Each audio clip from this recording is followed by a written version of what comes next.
પહેલાં પપ્પા અને પછી તો પણ મમ્મી મને આમ 16 વર્ષની ઉંમરે એકલી છોડીને કેમ જઈ શક્યા? મારા હાથમાં તો હજુ હમણાં સુધી રમકડાં અને બોલપેન હતી ને.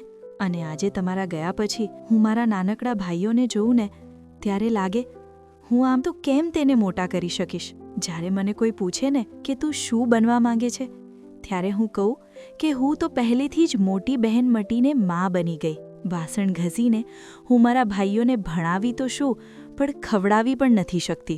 આજે અમે આવીને બસ આટલું કહ્યું કે હવેથી આ મોટી બહેનનો એક મોટો ભાઈ પણ છે. પણ મારી બહેને જ્યારે ડબ્બો બતાડ્યો ત્યારે એ કહેવત યાદ આવી ગઈ, બહેન દીકરીને તો દઈએ એટલું ઓછું.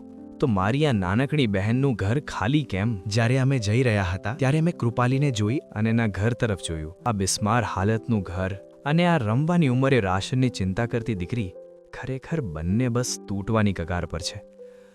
ઘરની દિવાલો તો કદાચ કાલે તૂટી જાય, પણ શું આપણે આ દીકરીની હિંમતને તૂટતા બચાવી શકીશું?